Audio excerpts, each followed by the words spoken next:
Assalamualaikum warahmatullahi wabarakatuh. Berjumpa kembali di channel Kamar Satu. Oke, di konten kali ini saya mau membahas mengenai persiapan treatment Cana Maru dari mulai awal sampai dengan gas di treatment sampai dengan kalau sampai jadi terlalu lama ya. Ini persiapan treatment Cana Marunya. Oke, langsung ke videonya. Gas ke. Oke, kita bahas dari awal mengenai persiapan treatment Cana Maru ala Kamar Satu ya tentunya. Nah, untuk yang pertama yang harus kita perhatikan itu adalah bahan ya guys ya. Bahan yang akan kita gunakan dan akan kita rawat, akan kita treatment pada Cana Maru. Mau Cana Maru atau Cana Red sama aja ya. Nah, yang pertama pasti kita memilih bahan nih. Gimana sih bahan yang bagus untuk di treatment? Yang pertama itu yaitu bahan yang memiliki bar rapih ya. Kalau untuk bar simet itu kan susah ya, minimal barnya rapih dan untuk barnya itu sampai ke bawah. Nah, contohnya seperti ikan ini adalah salah satu contoh ikan hasil giveaway ini di Kamar Satu, bukan giveaway sih. Unboxing mystery box dan sekarang kita lanjut treatment aja, soalnya sayang kayaknya ikannya bagus ya. Nah, untuk barnya itu kalau misalkan Kamar Satu pasti memilih yang sampai ke bawah gini nih, minimal ya. Kebetulan ini pas dapet mystery box, kita dapet ikan yang sesuai dengan kemauan kita nih. Jadi yang kita senang tuh ikan yang seperti ini, barbar yang sampai dengan ke bawah tuh. Jadi ketika kita treatment tuh dan ketika muncul cabung tuh ini bisa full sampai dengan bawah ya. Jadi harus benar-benar dari atas barnya tuh sampai bawah. Kalau bahasa Sundanya tuh parat. Ini tuh ada beberapa bagian yang nggak parat juga sih. Depan nih nggak parat, jarang banget ada ikan yang depannya itu parat ya. Ini juga tuh kurang parat depannya, tapi untuk ke belakang semuanya parat, alhamdulillah. Yang ke satu adalah bahan. Dan di bahan itu ada banyak banget sub-sub yang harus kita perhatikan ya. Yang pertama barusan kan bar. Dan yang kedua itu adalah size guys. Usahakan kita memilih bahan di size minimal 9 cm dan maksimal 13 cm untuk progres Cana Maru ya. Karena untuk size-size di atas 15 itu menurut saya pribadi itu sayangnya tuh emang bisa juga sih untuk kita treatment maksimal, cuman karena kita tuh kejarannya kontes, jadi kalau misalkan kontes kan masih ada kelas progres sampai dengan 20 cm dan kita nggak usah capek-capek untuk tahan size ikan tersebut. Kita treatment aja sesuai hati kita dan semaksimal mungkin. Nah, itu dari size dan bar ya. Terus juga selain bar dan size, kita juga harus perhatikan untuk anatomi ikan tersebut. Apakah ada cacat atau enggak. Misalkan untuk ekor, benar-benar ekor bulat, terus dorsal-dorsalnya aman. Kalau misalkan sobek atau patah itu nggak apa-apa. Cuman jangan sampai ada cacat permanen di badannya ya guys ya. Usahakan. Yaitu untuk pemilihan bahan. Yang kedua lanjut ke settingan tank. Nah, untuk pertama-tama kita akan treatment ikan itu, kalau di Kamar Satu kan biasanya awalnya itu kita akan menaikkan mental ikan tersebut. Cara menaikkan mental ikan tersebut yaitu dengan cara menggunakan tank yang kecil.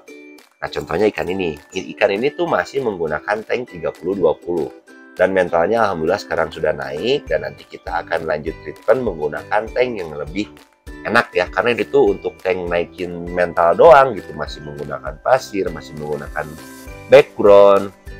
Nah, biasanya di Kamar Satu setelah step ini, step menaikkan mental, biasanya ikan tuh akan kita pindah ke semi outdoor dan menggunakan tank yang polos-polos tanpa substrat. Tapi kalau background biasanya kita ada yang gunain background, ada yang enggak ya. Contohnya seperti ini nih guys. Maaf nih, ini belum kita kuras nih karena ini lagi treatment juga. Nah, ini contohnya ini menggunakan background putih, ini background hitam, dan ini bening polos ya. Nah, kenapa kita gunain 3? Ada yang polos, ada yang hitam, ada yang putih. Nah, karena untuk ikan-ikan tersebut biasanya beda ikan, beda karakter ya. Ada yang ketika kita gunakan background berwarna putih, dia tuh malah enak cabungnya cepat keluar. Ada juga yang kita menggunakan hitam seperti itu, dan bahkan ketika kita menggunakan polos seperti itu. Tapi yang pertama pasti kita gunakan itu adalah tank-tank yang polos seperti yang ini. Seperti yang ini. Ini udah kita siapkan beberapa tank yang polos ya. Ini juga nanti kan untuk yang di dalam ada beberapa ikan yang harus kita treatment lanjut ya. Nah, kita akan treatment di sini di semi outdoor dengan menggunakan tank-tank yang polos. Karena di sini tuh kita lebih ke jangan dulu mengeluarkan warna ya. Karena kalau misalkan ikan udah ngeluarin warna, biasanya untuk kecabungnya itu agak susah, guys. Menurut pengalaman kami. Jadi, kita usahakan menggunakan tank-tank yang polos dengan harapan warnanya jangan dulu naik dan bunganya dulu yang naik duluan gitu, guys.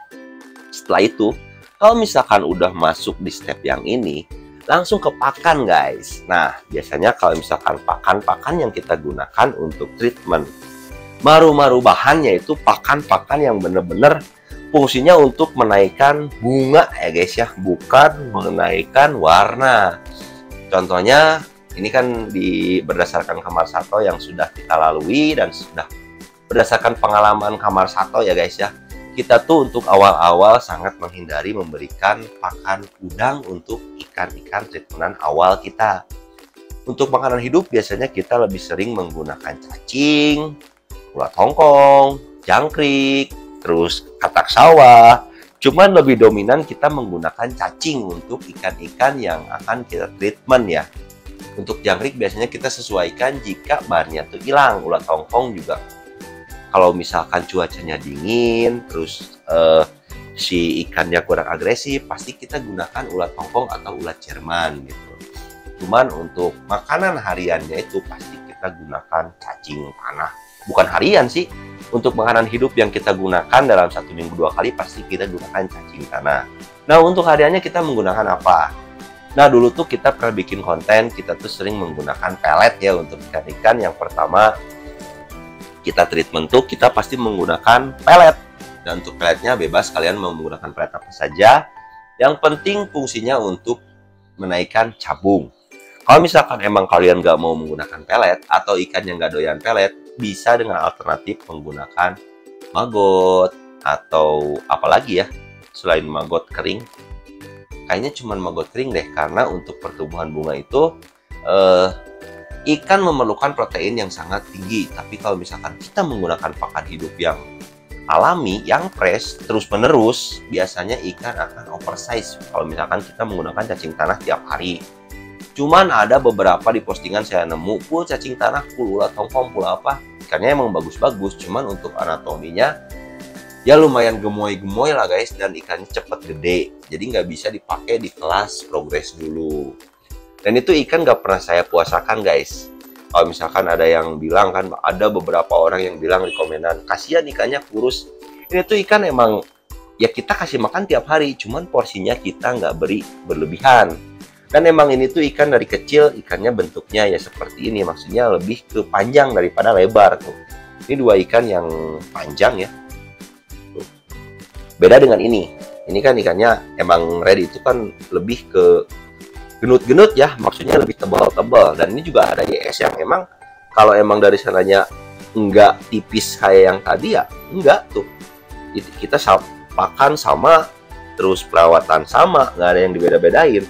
Jadwal makan semua. Dan kita memberikan pakan biasanya itu untuk pelet, misalkan menggunakan pelet 2 ekor ya. Kita gunakan pagi 1, 2 ekor lagi 2 biji. Kita gunain kita kasih pakan pagi 1 dan sore 1. Kalau misalkan kita mau menggunakan maggot, bisa kita gunakan 1 kali aja dalam sehari.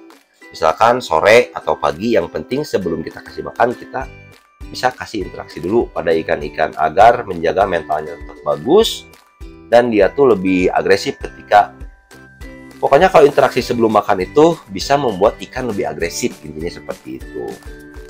Dan kita lakukan. Dan untuk pengurasan air itu bisa kita sesuaikan ya. Selama ikan masih dorsalnya belum nguncup, terus ikannya masih aktif, usahakan jangan dulu ganti air. Karena untuk progres maru tersebut di Kamar Sato biasanya jarang sekali ganti air. Kalau misalkan ikannya udah nggak nyaman, terlihat nggak nyaman, kuncup, terus nggak aktif, nah pasti kita ganti air. Seperti itu guys, kurang lebihnya. Nah, paling untuk konten kali ini segitu dulu aja. Terima kasih banyak untuk kalian yang terus setia di channel Kamar Sato. Apabila ada masukan, silahkan ditulis di kolom komentar, karena kolom komentar Kamar Sato terbuka untuk sharing guys. Kurang lebihnya saya minta maaf. Pokoknya lancar terus rezekinya, tetap tersenyum, karena tersenyum itu ibadah, dan tetap di channel Kamar Sato, bukan Kamar So,